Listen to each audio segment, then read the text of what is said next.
यदि उपासक में तीन बातें नहीं है तो अभी थोड़ी गड़बड़ी है।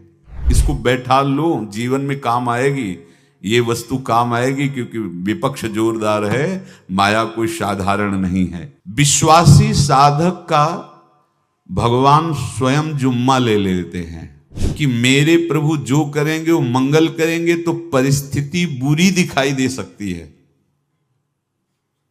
परिस्थिति भयावह दिखाई दे सकती कि अब तो सब गया, ऐसा लगेगा, लेकिन वो बहुत बड़े के हाथ में नियंत्रित है परिस्थिति।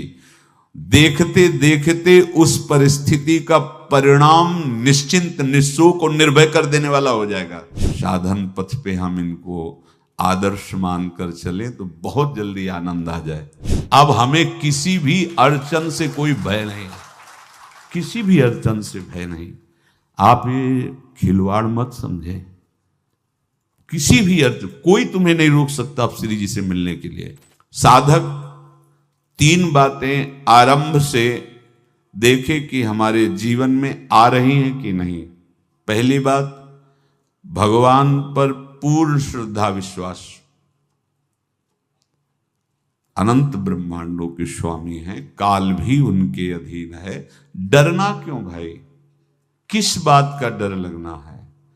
अगर डर है, भय है, तो अभी श्रद्धा विश्वास स्वामी में नहीं है। अगर हमें हृदय में कष्ट अपना प्रभाव पहुंचाना चाहता है तो जैसे कोई ठंडी से बहुत कांप रहा हो और माता दौड़कर आवे, अपने हृदय से लगा के अपने शरीर का ताप देकर उसकी ठंड को दूर कर दे, ऐसे प्रियाजू करती हैं, ऐसे प्रियालाल करते हैं। ये कहा कहो बड़ भाग, नित नित रति हरिवंश हित, नित बरधत अनुराग, यह जो कृपा हरिवंश की। ये आपनो भाग आपन मुख, कहत जो श्री हरिवंश बल, हरिवंश भरोसे भय निडर, सो नित गर्जत हरिवंश बल। देखा है कष्टों की बौछार है, ऐसे जैसे ऊपर से वर्षा हो रही है, भगवान शेष फणों का छत्र, संवर्तक मेघ प्रलयंकारी वर्ष रहे, गिरिराज जी का छत्र। ऐसे भक्त को कृपा छत्र से हर समय सुरक्षित रखा जाता है। भक्त बनने के लिए कोई विशेष लायकात की आवश्यकता नहीं। मैं समस्त गुणों से हीन, पर मैं अपने प्रभु का, बस यही लायकात है। प्रभु की सिवा यदि आपका कोई अन्य आश्रय है तो आपको धोखा लगेगा, नहीं तो सच्ची कह रहे हैं इसी जन्म में निहाल हो जाओगे। एक बात केवल स्वीकार करो कि प्रभु के सिवा मेरा कोई नहीं है, और है भी नहीं। स्वीकार कर लोगे तो तुम्हें अनुभव में आने लगे। हम प्रतिपल देखते हैं, प्रतिपल, वो केवल अपनापन चाहते, केवल अपनापन, कोई दूसरा नहीं होना चाहिए बस। कहां बाहर तो देखो आप सब हमारे हो, अंदर से नहीं हो। अंदर से आप सब श्री जी के हो और हम आपके सेवक हैं। बाहर से आप गुरु मानो, जो भाव मानो, वो आपको श्री जी जाने। अंदर से हमारे आप श्री जी के जन हो और हम आपके सेवक हैं। बाहर से कुछ भी व्यवहार मानो, कोई बाहर से व्यवहार का कोई अस्तित्व नहीं, अंदर की बात का अस्तित्व होता है। आप सब हमारी स्वामिनी के परिकर हो, हम आपके दास हैं। बस इस बात से हमारा अपनापन आपसे है, नहीं श्री जी के सिवा किसी से कोई अपनापन नहीं। कि आप इसका प्रभाव समझिए। प्रभु को सिर्फ अपनापन चाहिए, सिर्फ अनन्यता। यदि उपासक में तीन बातें नहीं है तो अभी थोड़ी गड़बड़ी है। पहला, दृढ़ श्रद्धा विश्वास। दृढ़ श्रद्धा, अब नहीं, अब नहीं, अब नहीं, अब तो हाथ उठने का समय आ गया। अब क्या, अब नहीं, अब गाहक मत फंसाओ, बाजार बंद करो, हाथ उठा लो, चलो अपने घर चलो, समय आ गया, घर चलने का समय है। नहीं तो कलयुग अपनी बाजार ऐसी फैला देगा कि भूल जाओगे कि घर भी जाना है। दूसरी बात, जो गुरु ने भजन दिया उसमें तत्परता सच्ची मानिए। जीवन भर कभी इस प्रमाद को गुरु कृपा से आने का अवसर नहीं दिया गया कि चैन से सोए हों और चैन से खाए हों। पूरे जीवन में कभी सुविधाओं को स्वीकार नहीं हुआ, पर साधन मार्ग में कभी भी शिथिलता नहीं हुई, तत्परता ही। प्रभु पर पूर्ण श्रद्धा विश्वास और गुरु प्रदत्त साधन पर तत्परता, और तीसरा खास विषय इंद्रियों से भोगों को न भोगना। तब ये जो रंग है परमार्थ का, तब अब 2-4 माला की मनमानी आचरण किए कहते हैं हमें भगवदानंद की स्फूर्ति नहीं होती।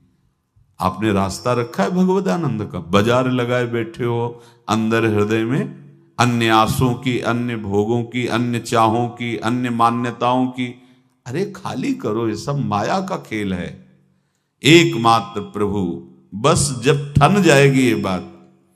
अच्छा गौर से देखो क्या है, जब चलोगे तो क्या होगा, चलने की तो सोचो, उस दिन की सोचो जिस दिन चलना है, और किस दिन चलना है पता ही नहीं है, तब तो और होश में हो जाओ। आपको कोई भी यहां सहयोग देने वाला नहीं, कोई भी वस्तु आपकी नहीं, कुछ भी आपके साथ नहीं जाएगा। तो होश में हो जाओ, संभाल लो, आगे की गति मत बिगाड़ो। 3 बातों पर ध्यान दीजिए, श्रद्धा और विश्वास अटूट अपने इष्ट पर। दूसरी बात, हमारे हृदय में जो गुरुदेव ने उपासना का बीज रोपण किया, तत्परता। देखो आपको हृदय की बात कहता हूं, माया के पास केवल प्रलोभन है, ये सुख में बांधती है। सुख का प्रलोभन अच्छे से सजा के पेश करके देना, साधक को भ्रष्ट करना, ये इसका स्वभाव है माया का। माया किसी व्यक्ति का नाम नहीं, किसी शरीर का नाम नहीं। भगवत विमुखता जिस वस्तु व्यक्ति स्थान से हो वही माया है। माया का मतलब थोड़ी जैसे कोई स्त्री शरीर पे आरोप कर दे या पुरुष शरीर पे आरोप कर दे, ये तो माया है। तो और क्या है, मैं, मोर, तोर, तय, और जहां तक इंद्रियां जाएं, जहां तक मन जाए, सब माया ही है। इसको देखा है भगवान के पार्षदों ने। ये क्या करती है, चमकीली लेबिल लगाकर, सुख का चारा डाल करके जीव को बांधती है। इससे सुख मिलेगा, बहुत सुंदर है ये वस्तु, ये शरीर, ये व्यक्ति, ये स्थान, ये पद, इससे वो बांधती है। विवेक ऊपर की लेवल का तत्काल ऑपरेशन करता है, वो आंतरिक विषय पर दृष्टि डालता है तो सब खोखला निकलता है, बाहर निकल क्रॉस कर जाता है। होए विवेक मोह भ्रम भागा, तब सब विषय विलास विरागा। अज्ञानी उसी आकर्षण सुख में बंध जाता है, और सुख तो था नहीं, बंधन इतनी जोर का हो गया, अब मुक्त हो सकता नहीं, तो उसके हृदय में लगता है इसके बिना जी नहीं सकते, इस नशा के बिना, वस्तु के बिना, व्यक्ति के बिना। और एक सूक्ष्म बात, वो जब आपको सुख देगी तो आपको स्वतंत्रता का आभास कराएगी, और जब आप उसको छू लेंगे तो आपको परतंत्र बना देगी, भयभीत कर देगी। तो आप डाउन होकर के अपने अस्तित्व को मिटाकर पूरा जीवन बर्बाद कर देंगे। इन शब्दों को लिख लो, अपने हृदय में लिख लो। माया सुख में बांधती है नहीं उसके पास सुख। जिसे तुम सुख समझते हो वो सुख नहीं, बिल्कुल सुख